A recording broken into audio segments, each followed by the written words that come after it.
अस्सलाम वालेकुम guys, welcome back. मैं हादिस खान। गाइस, माइक्रोसॉफ्ट एजूर की क्लासेस चल रही हैं। इंटरेस्टिंग टॉपिक है, थोड़ी सी थ्योरी है, कोशिश करते हैं समझने की। गाइस, अरबों डॉलर का खर्चा करके माइक्रोसॉफ्ट ने दुनिया भर में अपने रीजन्स, अपने अवेलेबिलिटी जोन्स कायम किए हैं डेटा सेंटर्स की शक्ल में। ये क्या है, आइए तवज्जो देते हैं। गाइस, एज अ रीजन के हम एग्जाम्पल ले रहे हैं सेंट्रल यूएस की मिसाल के तौर पे।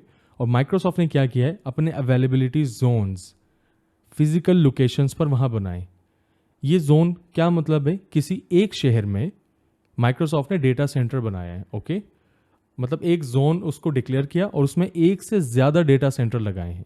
अब मिसाल के तौर पे अवेलेबिलिटी जोन 1 न्यूयॉर्क में हो सकता है, जोन 2 शिकागो में हो सकता है, जोन 3 ह्यूस्टन डलास में हो सकता है, अमेरिका की रियासतों में। तो ये जो अवेलेबिलिटी जोन्स हैं, हम फिर बताते चलें, एक जोन में एक या एक से ज़्यादा डेटा सेंटर्स मौजूद हो सकते हैं। और माइक्रोसॉफ्ट डिक्लेयर करता है कि एक जोन में कम से कम 3 डेटा सेंटर वजूद में होते हैं। अब इसका मतलब एक ही शहर में 3 डिफरेंट फिजिकल लोकेशंस पर डेटा सेंटर मिनिमम माइक्रोसॉफ्ट ने डिज़ाइन किए। और ये पूरी दुनिया का नेटवर्क अवेलेबिलिटी जोन्स में उन्होंने मुमकिन बनाया। ग्रेजुअली बात करते हैं।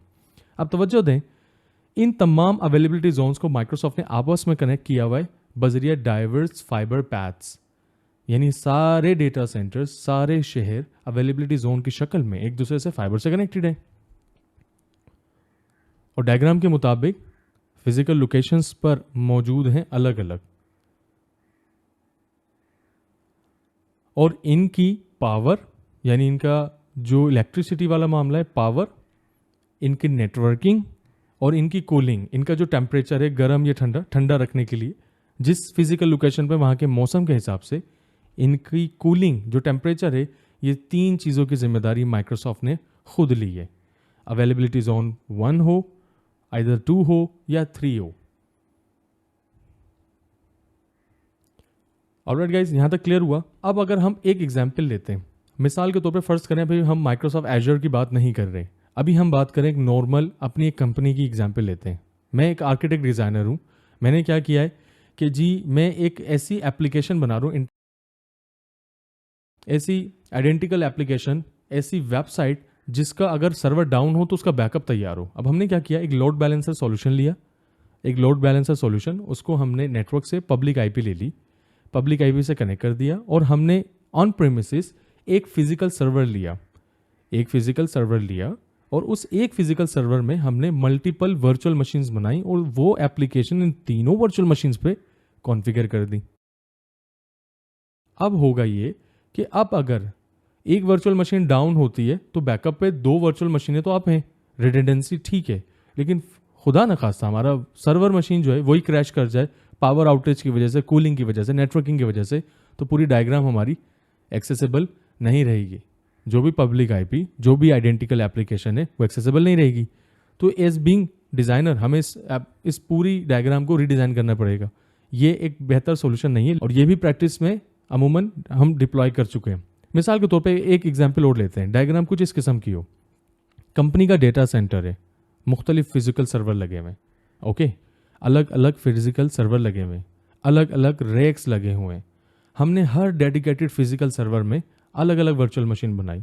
अब इस सिनेरियो में एक सर्वर अगर हमारा डाउन होता है, कोई एक सर्वर डाउन होता है, तो नो प्रॉब्लम, हमारे 2 फिजिकल सर्वर्स चल रहे हैं।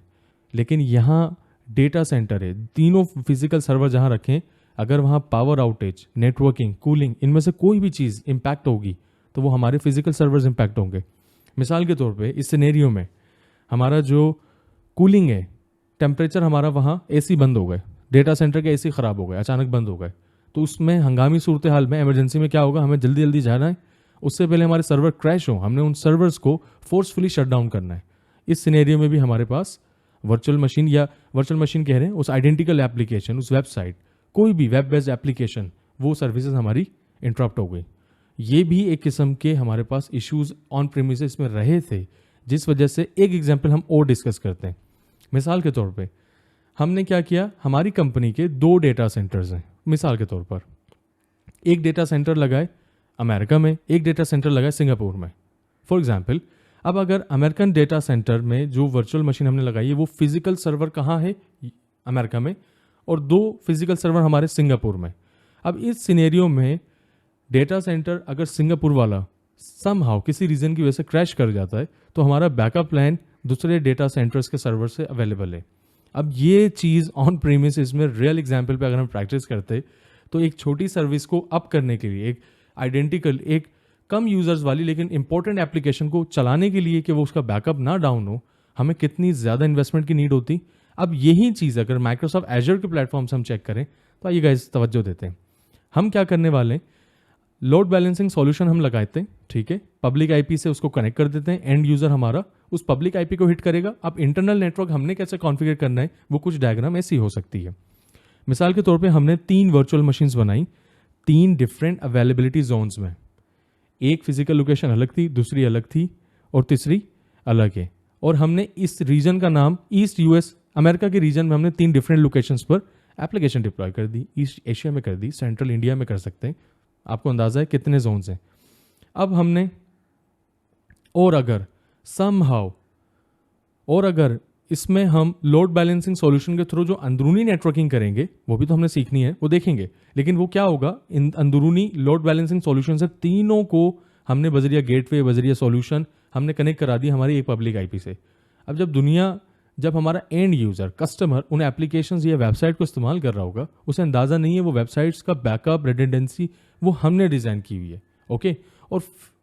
और विद एनी रीज़न, कोई भी वजह से हमारा कोई एक जोन क्रैश होता है कूलिंग की वजह से, किसी भी वजह से, तो हमारे पास उसकी रिडंडेंसी बैकअप प्लान मौजूद है, हमारी सर्विसेज इंटरप्ट नहीं होंगी, ओके।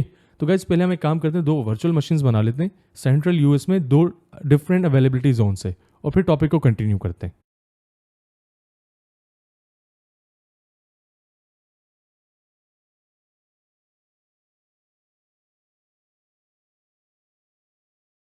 गाइज मैं यहाँ पर आता हूँ, इस पे हमने वर्चुअल मशीन्स को सिलेक्ट करते हुए हमने क्रिएट किया।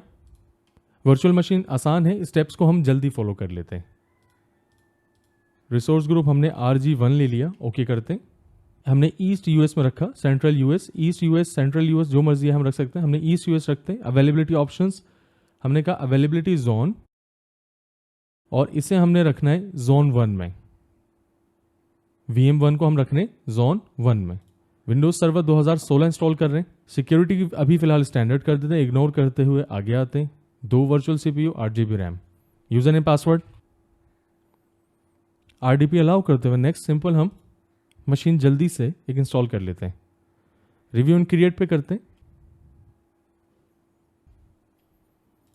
गाइस पहली मशीन डिप्लॉयमेंट इन प्रोग्रेस है। हम जब तक एक और वर्चुअल मशीन्स में आकर एक मशीन और डिज़ाइन कर लेते हैं, लेकिन रिसोर्स ग्रुप जो है जब तक वो डिप्लॉयमेंट कंप्लीट नहीं होगी रिसोर्स ग्रुप नहीं आएगा। चलिए चेक कर लेते हैं। एजर वर्चुअल मशीन पर आते हैं।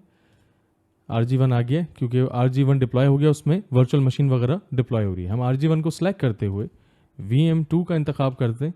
ईस्ट यूएस में अवेलेबिलिटी जोन, और यहाँ से इस जोन को जोन 2 सेलेक्ट कर लेते हैं, ओके।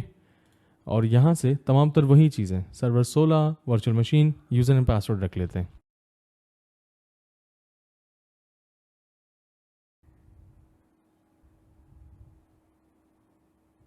गैस डिप्लॉयमेंट होने के बाद हम वर्चुअल मशीन्स पर आ रहे हैं, और यहाँ से जस्ट इसका ओवरव्यू लेना है। हमने VM1 पे क्लिक करते हुए ओवरव्यू पर आते हैं। अवेलेबिलिटी जोन 1 का हिस्सा है। ऐसे वर्चुअल मशीन 2 पर आएंगे, अवेलेबिलिटी जोन 2 या 3 जो हमारी कॉन्फ़िगरेशन होगी उस हिसाब से। अब ये अलग बात है कि इसमें हमने लोड बैलेंसर लगाना है और उसको रिडंडेंसी के लिए, बैकअप के लिए इस्तेमाल करना है। लेकिन आप ये देखें हमारी डिफरेंट फिजिकल लोकेशंस के डिफरेंट डेटा सेंटर्स में 2 वर्चुअल मशीनें हमारी रिक्वायरमेंट के मुताबिक चंद किराए के ऊपर हमने कामयाबी से डिज़ाइन कर ली। तो होपफुली आपको यहाँ तक क्लियर हुआ हो। आइए मज़ीद थोड़ा सा डिटेल करते हैं और उस वीडियो को वाइंड अप करते हैं। तो गैस यहाँ तक हमने फिजिकल लोकेशंस पे बात कर ली थी। हमने जोन 1 और जोन 2 पर वर्चुअल मशीन क्रिएट करके भी देखी। अब अगर हम माइक्रोसॉफ्ट एजर की ऑफिशियल डायग्राम पे बात करें तो हमें मालूम होता है कि एक या एक से ज़्यादा डेटा सेंटर्स एक अवेलेबिलिटी जोन में हो सकते हैं, और ये सारे आपस में माइक्रोसॉफ्ट डाइवर्स फाइबर के थ्रू कनेक्टेड है। हर डेटा सेंटर, हर availability zone different physical locations पर मौजूद होते हैं। इसके बारे में ज्योग्राफिकली कौन से data centres, physical locations, availability zones हैं, ये ज्योग्राफिक्स, ये पूरी आपको URL दी है, आप यहाँ जाके एक्सप्लोर कर सकते हैं। उसके अलावा ज्योग्राफिकली अवेलेबिलिटी जोन्स किन कंट्रीज़ में इस वक्त तक डिप्लॉय हो चुके हैं उसकी लिस्ट हमारे सामने यहाँ मौजूद है।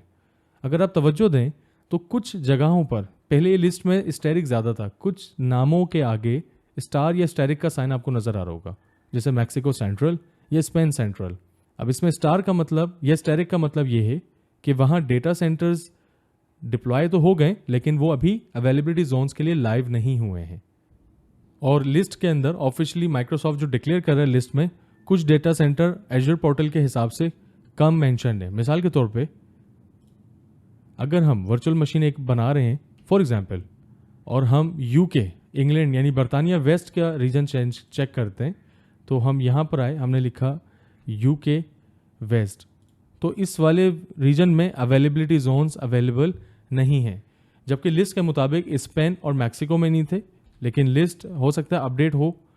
हम स्पेन सेंट्रल क्लिक करते हैं तो यहाँ अवेलेबिलिटी जोन्स को हम क्लिक करते हैं तो यहाँ जोन्स अवेलेबल हैं। तो लिस्ट भी ग्रेजुअली अपडेट होती है माइक्रोसॉफ्ट के ऑफिशियल वेबसाइट्स पर। तो हमें अंदाज़ा हुआ कि ग्रेजुअली आहिस्ता आहिस्ता तमाम दुनिया के रीजन्स में अवेलेबिलिटी जोन्स डेटा सेंटर जैसे जैसे डिप्लॉय होते जा रहे हैं लाइव हो जाएंगे। तो गाइज यहाँ तक हमें ये वाज़ेह होता है अवेलेबिलिटी जोन्स के हवाले से। कुछ चंद डेफिनेशन जो किताबों से हमने समराइज की हुई है।